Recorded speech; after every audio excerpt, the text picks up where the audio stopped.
Nobody planned for the golden era to end. No vote, no announcement, no farewell. One day the sport looked like Arnold. The next, it looked like something that had never existed before. And if you trace it back, every mass monster, every freaky stage package, every physique that made your jaw drop and your stomach turn at the same time, it leads back to one man, a man who started with nothing, built everything in the dark, won 6 times without losing once, and then disappeared. This is the real reason the golden era ended. He has a heart of a lion. And, I doubt if anybody trained harder than this guy. He was just there, that hard stature of a man that you wanted to say, wow, you know what? This guy is so hard, it's like a rock. His name was Dorian Yates. And before he ever stepped on an Olympia stage, before anyone in bodybuilding had heard of him, he was sitting in a cell, not a training room, a detention center. And what happened inside that cell is the only reason any of this story exists. I left home when I was 16. At 18 years old, I got sent to a detention center. And I was doing weights in there, and I quickly recognized, and so did the prison officers, and so did the other inmates, that I was stronger than everybody else and had a better physique. He was born in 1962 in Warwickshire, England. His father died when Dorian was 13 years old. No warning, heart attack. And after that, the family moved to Birmingham. And Dorian moved in a direction nobody would have predicted for a future champion. By the time Dorian was 18, he was running with a street gang in Birmingham. 1 riot, 1 arrest, 6 months in Wotton Youth Detention Center. And inside that facility, someone left a set of weights in a room. That was all it took. Guards noticed almost immediately. He was the strongest person in the building, not by a little, by a distance that made people stop and watch. And for the first time since his father died, Dorian Yates had something that belonged entirely to him. He walked out of detention in the early 1980s with one decision. He was never going back. Not to a cell, not to a street corner, not to a life without purpose. In 1983, he started training at Martin's Gym on Temple Row in Birmingham. 1 year later, he won the 1984 Mr. Birmingham, his first competition ever. But what came next is where the story gets interesting, because Dorian Yates was not training like anyone else on the planet.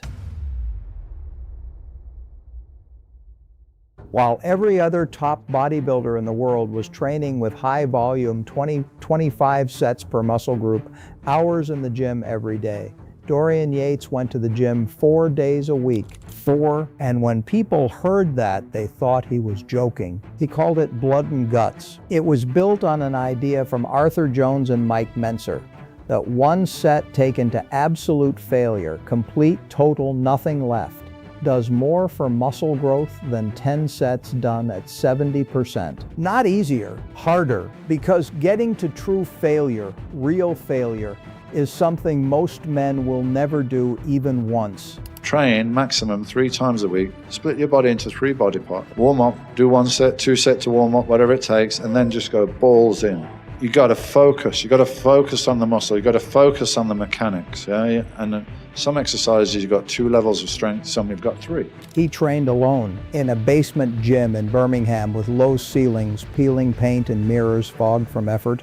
No California sunshine, no crowd, no one filming, just Dorian and the weight. And while the golden era legends trained under the lights at Gold's Gym in Venice Beach, the shadow was building something in the dark that none of them had seen coming. Before we continue, something for every man over 40 watching right now. If you are tired of your body falling behind your drive, there is a completely free training program built for men over 40 who refuse to slow down, built around exactly what you are learning here. The link is in the description, or scan the QR code on the screen right now. It's completely free to our subscribers, so go and get it now. In 1992, Dorian Yates walked onto the Mr. Olympia stage in Helsinki, Finland. He weighed 257 pounds, at 5'10", shredded to the bone. The sport had never seen that combination. Size and conditioning at that level, at the same time in one body. he won. And then he won again in 1993, and 1994, and 1995, and 1996. 6 straight Olympia titles without a single loss. In his peak years, the judges had no hard decision to make. 257 pounds of hardcore muscle. From England, the reigning Mr. Olympia, Dorian Yates. Behold, here cometh the dreamer. Let us slay him, and we shall see what will become of his dreams. But here is the part of Dorian Yates' story that most people miss. His dominance did not just change who won the Olympia, it changed what bodybuilding became. Because when other pros saw what mass at that level could do, they chased it, all of them. And the sport that Arnold built on proportion, symmetry, and aesthetic beauty began its shift towards something else entirely.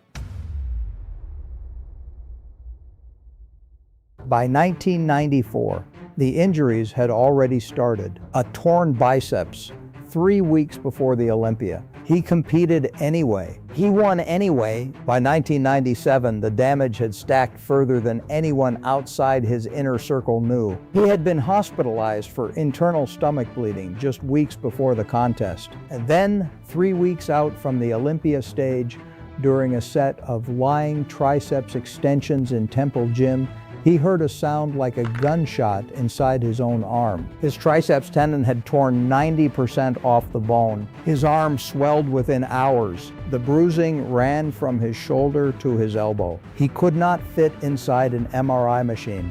His body was too large. 97, I tore like 100% tricep tendon. I think it was hanging on by 5%. And I couldn't train, I couldn't do anything. But I'd been through it before in 94 and I overcome this thought in my mind. If you give up now and you blow your diet, I'm done. Well, that's going to be the fact. But how about if you say, look, maybe I can't make it to the contest? He competed. He covered the bruising with layers of competition tan. He skipped the poses that required full extension. And on the day of the show, his physio drained 30 milliliters of blood and fluid from his arm before he walked out. He won his 6th Olympia, and the moment it was over, he retired. On top, undefeated, done. Here is the real reason the golden era ended. It was not one event. It was not one man's retirement. It was what Dorian Yates proved was possible. When he stepped down in 1997, every young pro who came after him understood one thing: mass wins. Not proportion, not the wasp waist and flowing lines of the golden era. Mass. The sport chased his ghost for the next 15 years. Ronnie Coleman brought it further. Jay Cutler brought it further still. And with every passing Olympia, the classic bodybuilding physique, the one Arnold built, the one Zane perfected, moved further into history. Dorian Yates has said it himself. He does not regret what he built. Looking back, I'm thinking I didn't have anything, but it didn't bother me at all. I was just happy that I was just immersed in this goal. But he has also said plainly that the direction the sport moved after him was not something he designed. He was not trying to end an era. He was trying to win, and he did. After retirement, the stage lights went dark.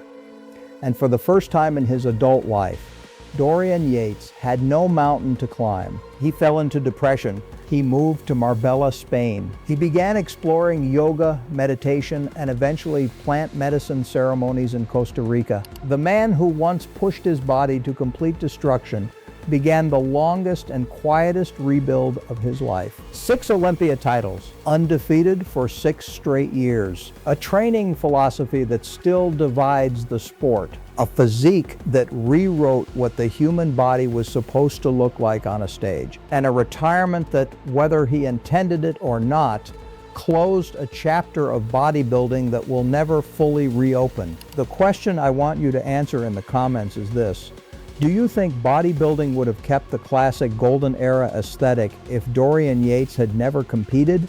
Or was the shift toward mass always coming and he was just the one who got there first?